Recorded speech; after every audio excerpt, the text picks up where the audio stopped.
NewsGeekly, Kikai Wafra here, and today pull up a stool and grab something strong because we have got a messy one to unpack.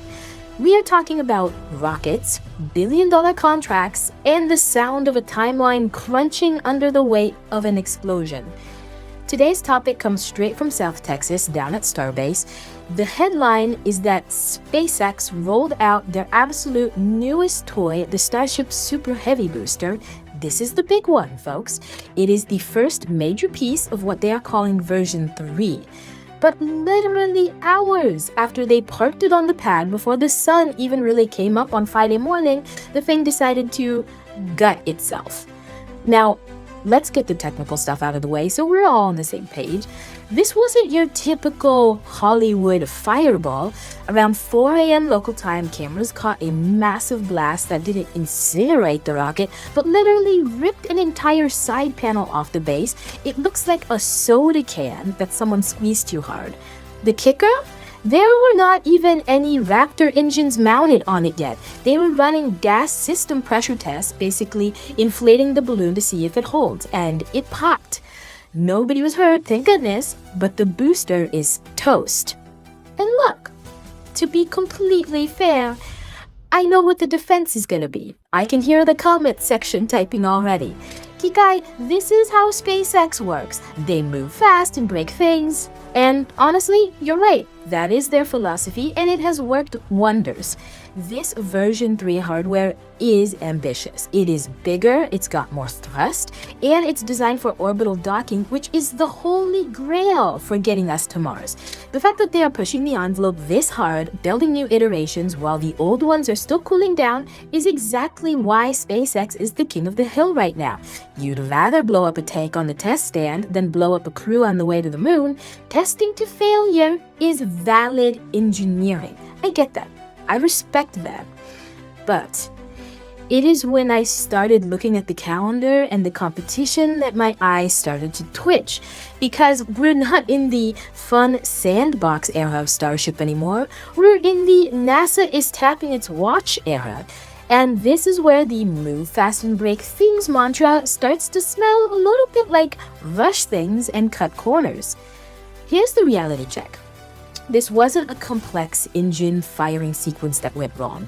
This was a pressure test on a brand new airframe less than 24 hours after rollout. That screams quality control issues. It screams that maybe, just maybe, they are moving too fast for their own good.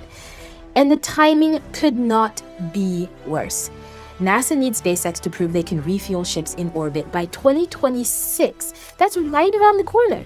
If they can't even pressurize the tank of the new version without ripping the side off, that 2028 moon landing is looking like a fantasy.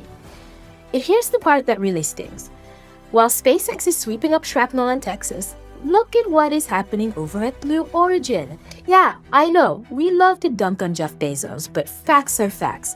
They just launched New Glenn for a second time. They delivered a payload for NASA. They landed their booster. They're announcing bigger rockets. Suddenly, the tortoise is looking pretty competent, and the hare just tripped over its own shoelaces.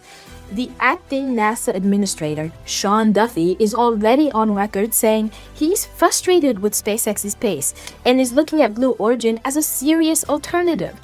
That is a threat, geek-ly. That is the government saying, we are tired of the explosions.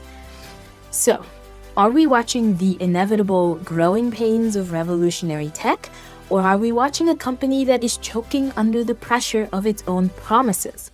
It feels like SpaceX is trying to sprint a marathon and their knees are starting to buckle right when the race is getting serious. Anyway, the article with all the gritty details is in the description. Go check it out. So, geek-ly, you are the judge. Is this explosion just business as usual for the innovators at SpaceX? Or is this a sign that the break things culture is finally backfiring and handing the moon to Jeff Bezos? Let me know what you think in the comments. And that is the smoke clearing on this absolute Starship disaster. If you appreciated the honesty, smash that like button, subscribe, and tell me below, is this just a stumble or a total failure? If you want to keep me caffeinated while I deal with this chaos, the Buy Me a Coffee link is right in the description. Quick question for the next one. Are we feeling the Star Trek uniform or the vault suit? Let me know. I will catch you on the next update. This was Kikai Wafra for NewsGeekly.